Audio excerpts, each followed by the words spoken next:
കൊല്ലാൻ അവന്മാര് നോക്കും, ചാകാതിരിക്കാൻ ഞാനും. അതാണ് സിസുല നായകൻ. ഇതിന്റെ ഫസ്റ്റ് പാർട്ട് ഞാൻ റിവ്യൂ ചെയ്തിട്ടില്ല. പടം ഇറങ്ങി ഏതാണ്ട് ഒരു വർഷമൊക്കെ കഴിഞ്ഞിട്ടാണ് ഞാൻ ആ പടം കാണുന്നത്. പിന്നെ ഇന്നലെ ഈ സിനിമ കാണാൻ വേണ്ടി എല്ലാം ഒന്ന് ഓർക്കാൻ വേണ്ടി ഒന്നുകൂടെ റീവാച്ച് ചെയ്തു. Sisu road to revenge, directed by Jalmari Helander. ഇതിലെ ആക്ടേഴ്സും സംവിധായകർ ഇവരുടെയൊക്കെ പേരിന്റെ പ്രൊനൗൺസിയേഷൻ കറക്റ്റ് ആണോ എന്ന് എനിക്കറിയില്ല, സോറി. അപ്പോൾ അദ്ദേഹം സംവിധാനം ചെയ്ത് യോർമ ടോമിലെ പ്രധാന വേഷത്തിൽ വന്ന ഈ ഇംഗ്ലീഷ് ആക്ഷൻ സിനിമയെ കുറിച്ചാണ് ഇന്ന്.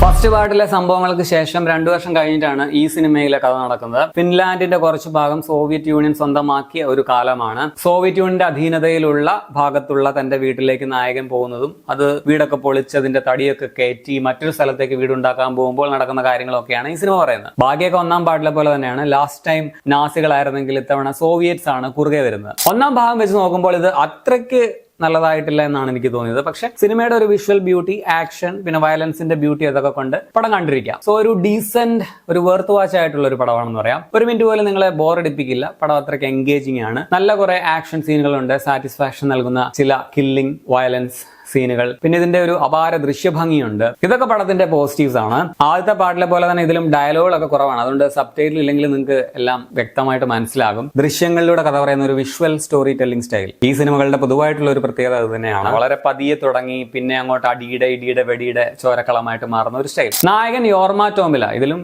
സെയിം ആക്ടിംഗ് തന്നെയാണ്. ഒരു ജോൺ വിക്കിന്റെ അപ്പൻ എന്ന് പറയുന്ന ക്യാരക്ടറാണ്. ഇതിലും പുള്ളിക്ക് കൂട്ടായിട്ടൊരു പട്ടിക്കുട്ടിയുണ്ട്. ഇപ്രാവശ്യം കുറച്ചുകൂടി പേഴ്സണൽ ആയിട്ടുള്ള കാര്യങ്ങളാണുള്ളത്. അതുകൊണ്ട് തന്നെ ഒരു ഇച്ചിരി സെന്റിമെന്റൽ സ്വഭാവം ഉണ്ടെന്ന് പറയാം. ഇത്തവണ നായകനോടൊപ്പം നമ്മുടെ ഡോൺ ബ്രീത്തിലെ നായകനുണ്ടല്ലോ, അവതാറിലൊക്കെ വില്ലനായിട്ട് വന്ന സ്റ്റീവൻ ലാങ് ആണ് ഇതിലെ വില്ലനായിട്ട് വരുന്നത്. ഈ 2 ക്യാരക്ടേഴ്സിന് മാത്രമേ കഥയിൽ പ്രാധാന്യമുള്ളൂ. ബാക്കി എല്ലാവരും ഇങ്ങനെ വരിക ചാവുക അതൊക്കെ തന്നെ. പിന്നെ കഴിഞ്ഞ തവണയായിരുന്നെങ്കിൽ കുറച്ച് പെണ്ണുങ്ങളൊക്കെ കൂടി ഉണ്ടായിരുന്നു. അങ്ങനെ കുറച്ചുകൂടെ ക്യാരക്ടേഴ്സ് ഉണ്ടായിരുന്നു. പിന്നെ കഥ എന്നൊക്കെ പറയാൻ ഇതിൽ അതിന് മാത്രം കഥയൊന്നുമില്ല.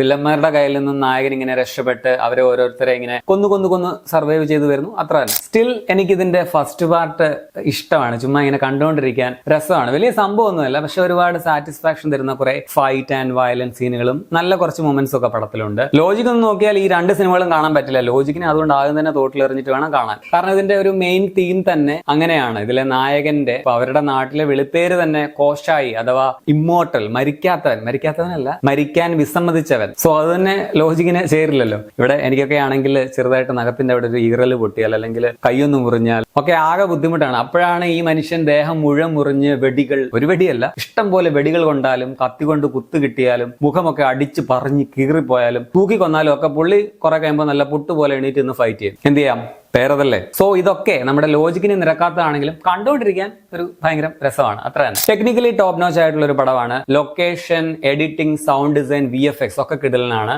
ആക്ഷൻ സീനുകളിൽ ആദ്യത്തെ ഒരു ചേസ് ചെയ്തുകൊണ്ടുള്ള ഒരു ഫൈറ്റ് ഉണ്ട്, അത് കൊള്ളാമായിരുന്നു. പിന്നെ ഹെലികോപ്റ്റർ, പ്ലെയിനോ അതൊക്കെ വെച്ചിട്ടുള്ളത്, പിന്നെ ട്രെയിനിലേത് ഒക്കെ കിടുവാണ്. അവസാനത്തെ ഒരു കംപ്ലീറ്റ് സാറ്റിസ്ഫാക്ഷൻ തന്നില്ല ആക്ഷൻ എന്ന് പറയാം. സ്റ്റിൽ കുഴപ്പമില്ലായിരുന്നു. ഈ പറഞ്ഞതിൽ ഞാൻ പോസിറ്റീവിനോടൊപ്പം ഇപ്പോൾ നെഗറ്റീവും കൂടെ മിക്സ് ചെയ്ത് പറഞ്ഞിട്ടുണ്ട്. പിന്നെയും എക്സ്ട്രാ നെഗറ്റീവായിട്ട് പറയാനുള്ളത്, പടത്തിന് ഇമോഷണൽ ഡെപ്ത് ഒന്നും കാര്യമായിട്ടില്ല. പ്രഡിക്റ്റബിൾ ആണ്. കുറച്ച് നല്ല മൊമെന്റ്സ്, ആക്ഷൻസ് ഒക്കെ ഉണ്ടെങ്കിലും ഒരു ഹൈ മൊമെന്റ് എന്ന് പറയാനുള്ള ഒന്നുമില്ല. പിന്നെ ലോജിക്കിന്റെ കാര്യം ഞാൻ ആദ്യമേ പറഞ്ഞല്ലോ. പിന്നെ സത്യത്തിൽ ഈ പടം കണ്ടു കഴിഞ്ഞപ്പോൾ ഞാൻ വിചാരിച്ചു ഇതിങ്ങനെ ചാവുകയല്ലാത്ത ഒരു സൂപ്പർ ഹീറോ ആണോ എന്നൊരു സംശയം തോന്നി. മൊത്തത്തിൽ ഒരു ഡീസന്റ് അല്ലെങ്കിൽ ഒരു വെർത്ത് വാച്ച് ആയിട്ടുള്ള ഒരു ആക്ഷൻ പടമാണ്. കണ്ടാൽ നിങ്ങൾക്ക് നഷ്ടമാവില്ല. പക്ഷേ ഫസ്റ്റ് പാർട്ട് കണ്ടിട്ട് ഇത് കാണാൻ പാടുള്ളൂ. നായകന്റെ ഒരു ബാക്ക്ഗ്രൗണ്ട്, പുള്ളിയുടെ സ്വഭാവം, പുള്ളിയെ കുറിച്ചുള്ള പഴയ കഥ, എവിടെ നിന്ന് യാത്ര തിരിച്ചു, ഇതൊക്കെ അറിയാൻ വേണ്ടി ആദ്യ ഭാഗം ഒന്ന് കാണണം. അല്ലെങ്കിൽ ഒന്നും അത്രയ്ക്ക് ക്ലിയർ ആവുകയില്ല. ആ പടവും 1.5 മണിക്കൂറേ ഉള്ളൂ, ഈ സിനിമയും 1.5 മണിക്കൂറേ ഉള്ളൂ. സോ വലിയ സമയനഷ്ടമൊന്നും നിങ്ങൾക്ക് ഉണ്ടാവില്ല. പടം ഇപ്പോൾ തിയേറ്ററുകളിൽ കാണാം. 18+ ആണ്. ബ്രൂട്ടൽ വയലൻസ് രംഗങ്ങളും കില്ലിംഗ് സീൻസും ഒക്കെ ഉള്ളതുകൊണ്ട് അതുകൊണ്ട് കുട്ടികളെ കാണിക്കരുത്, അത് ഓർക്കുക. അപ്പോൾ നിങ്ങൾ ഈ പടം കണ്ടുള്ളവരാണെങ്കിൽ നിങ്ങളുടെ അഭിപ്രായം കമന്റിൽ രേഖപ്പെടുത്തുമല്ലോ. ശരിയാണ്.